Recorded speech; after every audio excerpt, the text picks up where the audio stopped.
Bismillahirrahmanirrahim. This is 10th of February 2020. I'll continue recitation from Surah Al-An'am from 63. أعوذ بالله من الشيطان الرجيم. قل من ينجيكم من ظلمات البر والبحر تدعونه تضرعا وخفية لئن أنجانا من هذه لنكونن من الشاكرين قل الله ينجيكم منها ومن كل كرب ثم أنتم تشركون قل هو القادر على أن يبعث عليكم عذابا من فوقكم أو من تحت أرجلكم أو يلبسكم شيعا ويذيق بعضكم بأس بعض انظر كيف نصرف الآيات لعلهم يفقهون وكذب به قومك وهو الحق قل لست عليكم بوكيل لكل نبأ مستقر وسوف تعلمون. Allah subhanahu wa ta'ala is saying that who is there who can save you when you are in the deepest of your troubles? You are in the darkness of the land or the sea, and you lose all hopes of help and rescue. Nobody is there to help you. You are alone. In that troublesome moment, we forget everything and start to supplicate to Allah subhanahu wa ta'ala alone. And we supplicate Him with sincerity, with a person who recognizes his helplessness and at the same time recognizes that Allah is the one who can hear. This is the tadarru'an wa khufya, supplication of someone who desperately needs help. It's not a routine utterance of word, no. It's a sincere supplication, sincere dua, tadarru'an wa khufya. And we often make vows to Allah and make promises that if you save us from this moment and give us a second chance, we're gonna be very thankful, faithful, grateful to you. And Allah listens to our supplication and resolves us and helps us from whatever trouble we are in. And then we go back to affluence again, go back to our comfort zone. And the first thing we do, we forget Allah subhanahu wa ta'ala. So we should not do that. We should know that Allah is watching us both in our hard times as well as our comfort times. And we should continue to worship Allah subhanahu wa ta'ala in all status, in all situation. And we should know that these are tests from Allah subhanahu wa ta'ala and will be held accountable in front of Him. Allah says, قُلْ اللَّهُ يُنَجِّيكُم مِّنْهَا وَمِن كُلِّ كَرْبٍ ثُمَّ أَنْتُمْ تُشْرِكُونَ. Allah saves you from this and from all kind of troubles, yet you start to commit shirk. You bring others into the realm of Allah subhanahu wa ta'ala. You equate others with Allah subhanahu wa ta'ala.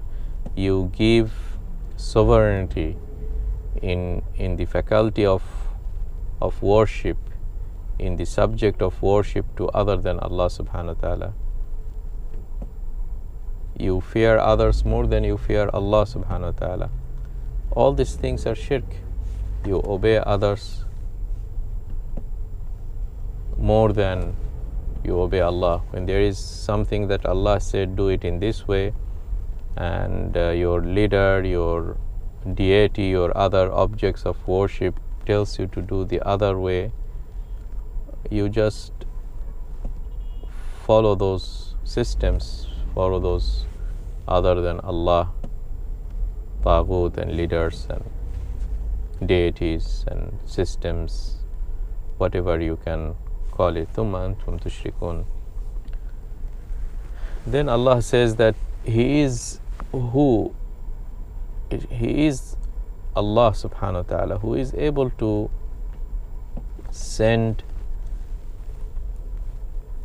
a torment and punishment from above.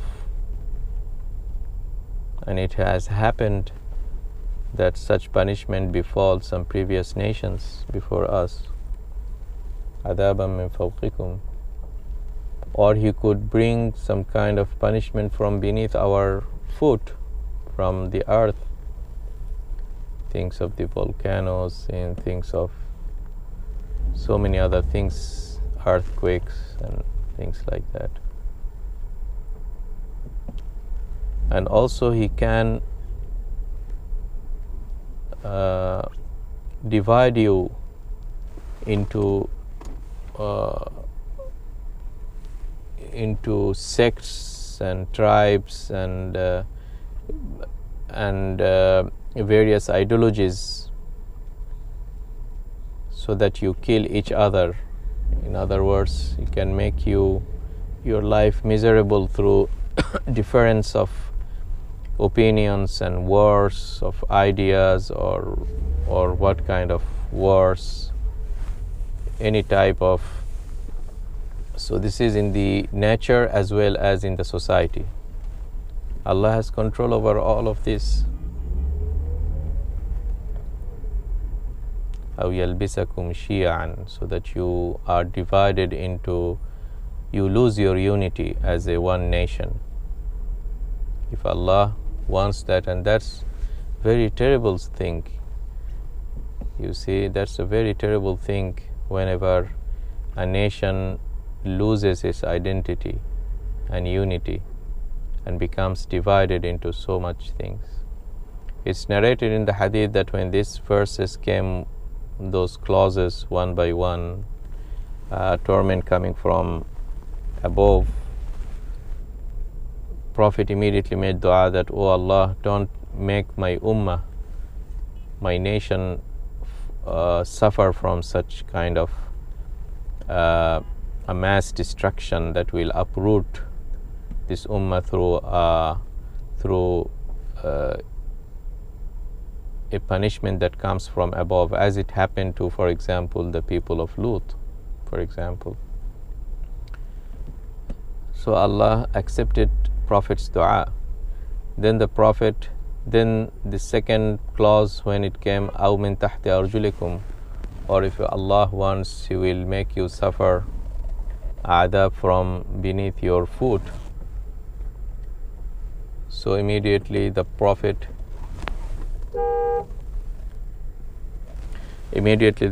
made dua that, "No, O Allah, don't take my ummah with such adab," and Allah accepted Prophet's dua.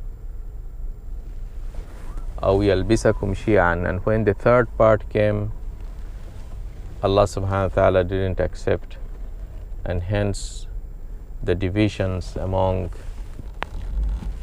the nation, the division among the Muslims, as it happened among the other scripture religions like Jews and Christianity. So this is a reality that we all suffer from, this kind of divisions, so much divisions and disagreements between the same nation. ويذيق بعضكم بأس بعض انظر كيف نصرف الآيات لعلهم يفقهون. Everything is clearly laid out into the Quran so that we can understand, we can comprehend. لعلهم يفقهون. وكذب به قومك وهو الحق قل لست عليكم بوكيل لكل نبأ مستقر وسوف تعلمون. After all these clear manifestations, clear signs, how can your people, O Muhammad, how can someone, after seeing and comprehending the beauty of Allah subhanahu wa ta'ala, His power, His ability, how can one really belie this Quran, this message, after all this kind of powerful arguments? وَهُوَ الْحَقِّ, this is the truth, how can one belie it? So Allah tells the Prophet that at the end of the day, it's not matter of knowing the truth from untruth. Sometimes this unknown, but this is the hidayah, this is the guidance. This is the heart that changes its status often, and nobody has control over it except Allah subhanahu wa ta'ala. That is the hidayah. So even the Prophet doesn't have that power over changing the status of the heart. It's only Allah, muqallib al-qulub. It's only Allah who has the power to change the status of the heart. Lastu alaykum biwakil. The Prophet has certain duty and job, that is conveying the message in the most beautiful way, with the most scientific way, with wisdom, with clear evidence. But the acceptance, it's a really complex issue, and only Allah has that power. Lastu alaykum biwakil. لِكُلِّ نَبَإٍ مُسْتَقَرٌّ وَسَوْفَ تَعْلَمُونَ. Everything will be clear at one day. Everything will be clear on one day, and everyone will know that what has been the real truth. In our worldly affairs, many things becomes secret and continue to be secret, but we should know that the reality is with Allah subhanahu wa ta'ala, and a day will come when those things will be revealed. Those concealed items will open. If it is not in this world, then on the day of judgment, when everything will be clearly laid out for people to see. كُلِّ نَبَإٍ مُسْتَقَرٌّ وَسَوْفَ تَعْلَمُونَ. May Allah subhanahu wa ta'ala guide us to know those haqq and truth, and accept it, and make our heart among the hearts who accept the truth. Wassalamu alaikum wa rahmatullahi wa barakatuh.